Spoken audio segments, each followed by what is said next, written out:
anak-anakku yang dirahmati Allah. Pagi ini MPLK sekalian bertemakan tentang kurikulum 2013. Di sini nanti akan dijelaskan bagaimana kurikulum di SMP Islam An-Nahdlatul Ulum, mata pelajaran apa yang ada di sini.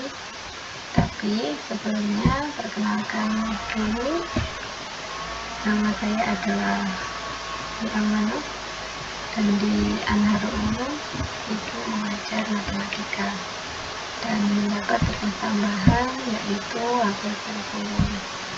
Dan semoga nanti kita segera bertemu tatap muka dan semoga nanti tidak ada halangan apapun.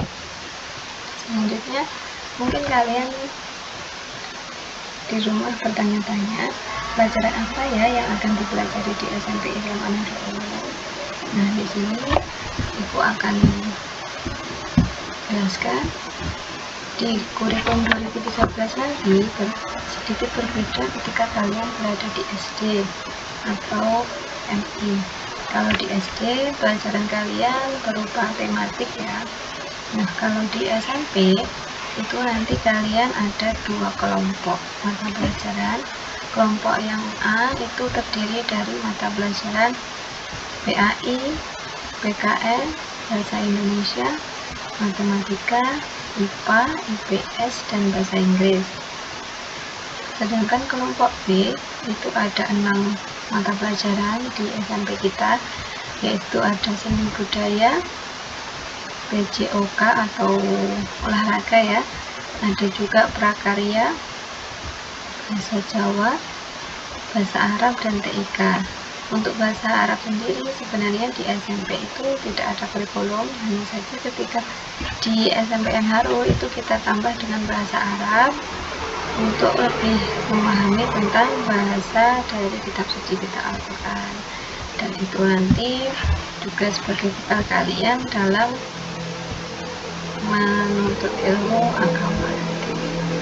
Nah, tentunya dari masing-masing mata pelajaran tadi akan ada KKM-nya, yaitu kriteria ketuntasan minimal atau nilai minimal yang harus kalian dapatkan ketika nanti ada penilaian harian, ujian semester, ataupun penilaian akhir tahun. Di SMP Islam An-Nahdlatul Ulum itu menerapkan multi KKM. Apa itu multi KKM? Itu yaitu di setiap mapel atau masing-masing mapel itu mempunyai KKM yang berbeda. Nah, ini dia. Untuk KKM PAI atau Pendidikan Agama dan Budi Pekerti itu 82. Dan untuk nilai nilai kelas 7 itu terdiri dari nilai pengetahuan dan keterampilan. Nanti akan Ibu jelaskan di akhir. Nah, untuk PKN itu KKM-nya 80, Bahasa Indonesia 75, Matematika 70, IPA 70, IPS 70, Bahasa Inggris 72. Sedangkan kelompok B itu ada SBK dengan KKM-nya 72, Penjas Orkes ada KKM-nya 80, Prakarya 75, Bahasa Jawa 70, Bahasa Arab 75, dan TIK 75.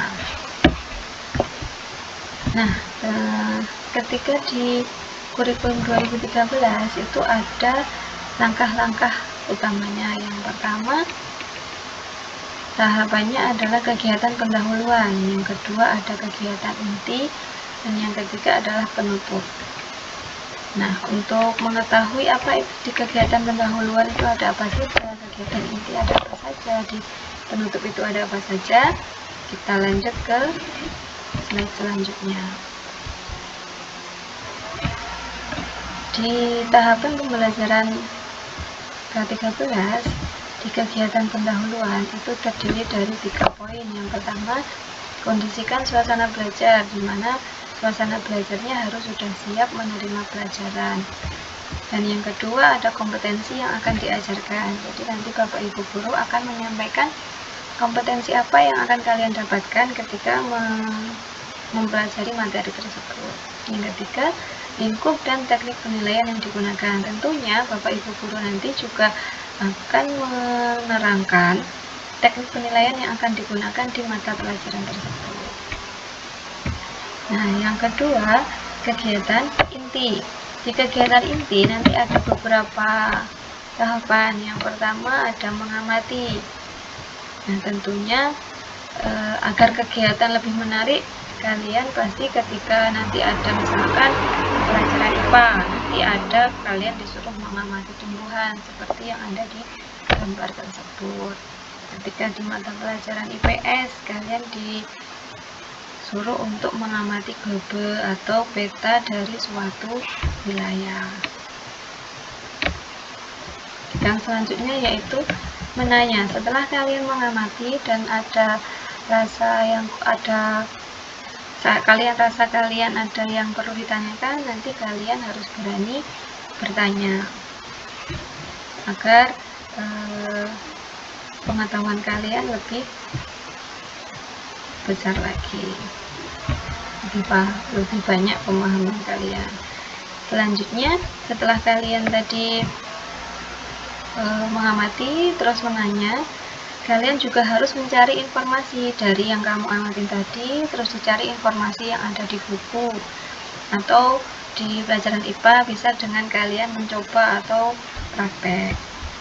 Setelah kalian mencari informasi, kalian hubungkan dengan cara menalar atau kalian harus berpikir menghubung-hubungkan dari yang kamu amati, kemudian kamu bertanya kepada Bapak Ibu guru, dan juga dari hasil kalian mencari informasi di buku kalian. Nah, setelah itu kalian juga nanti akan dilatih untuk mengkomunikasikan hal-hal yang kalian peroleh dari kalian mengasosiasi tadi. Jadi setelah kalian mencari informasi terus menemukan suatu kesimpulan, nanti kalian harus bisa mengkomunikasikannya kepada orang lain. Di sini tentunya ketika pembelajaran berarti kalian harus mengkomunikasikannya kepada teman-teman kalian di depan. Jadi saya yakin siswa-siswi SMP Islam Anharul Ulum ini akan berani untuk menyampaikan pendapat, atau ketika setelah diskusi kalian harus berani mengemukakan pendapat kalian di depan. Selanjutnya, di kegiatan pembelajaran ke-13 itu yang ketiga adalah penutup. Nah, di kegiatan penutup ini ada apa saja? Itu kalian akan diberi tugas membuat rangkuman, melakukan refleksi dari pembelajaran yang telah dilakukan, dan juga melakukan umpan balik. Tentunya dari beberapa mapel yang sudah dijelaskan dan juga langkah-langkah pembelajaran tadi, pada akhirnya akan ada penilaian.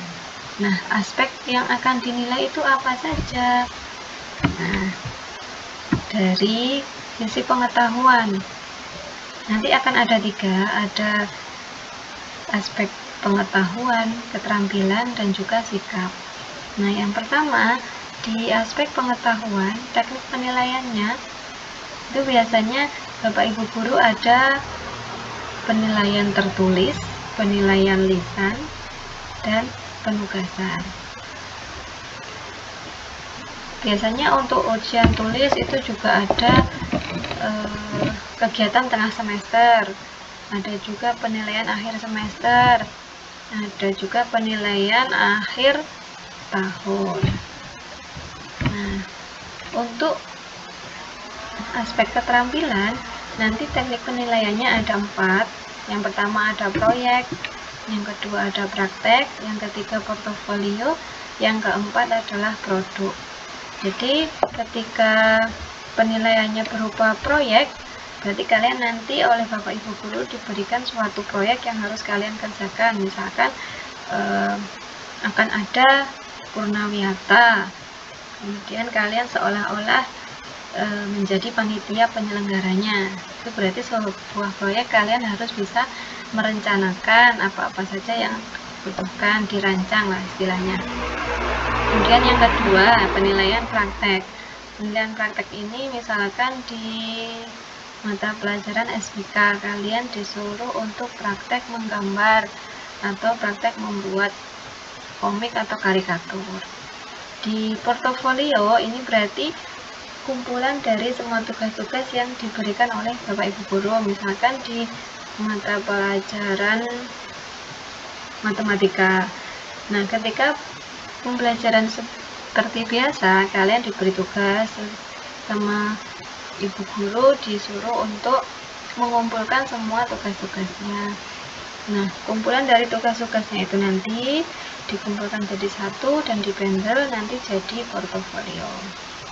Yang keempat adalah produk. Itu contohnya di pelajaran SBK lagi, kalian disuruh untuk membuat pot dari handuk bekas dan dikasih semen. Nah, itu nanti akan ada produknya, yang dinilai adalah produknya.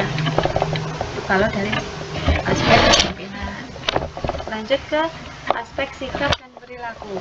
Jadi tidak hanya pengetahuan dan keterampilan saja yang dinilai, tapi sikap dan perilaku kalian juga akan dinilai. Nah, cara menilai sikap dan perilaku bagaimana? Ada beberapa teknik di sini. Nanti Bapak Ibu guru akan menggunakan teknik observasi. Observasi itu apa? Observasi itu Bapak Ibu guru mengamati ketika proses pembelajaran, sikap kalian bagaimana, apakah mengikuti pembelajaran dengan baik ataukah mengikuti diskusi dengan teman-teman dengan baik ataupun kalian kurang mengikuti. Terus penilaian diri. Di penilaian diri ini berarti kalian menilai diri kalian sendiri. Apakah sikap saya sudah baik kepada teman-teman saya? Apakah ketika pembelajaran saya, perilaku saya sudah baik atau belum? Itu berarti kamu melakukan penilaian diri. Terus yang ketiga ada penilaian antar peserta didik. Berarti kalian menilai teman kalian. Misalkan si Ahmad menilai sikap si Bahrudin, kemudian Bahrudin menilai Kak Ahmad. Nah, itu berarti penilaian antar peserta didik. Yang keempat dengan jurnal. Tentunya Bapak Ibu guru nanti akan mencatat sikap dan perilaku kalian di sebuah jurnal. Nah, mungkin itu yang dapat Ibu sampaikan.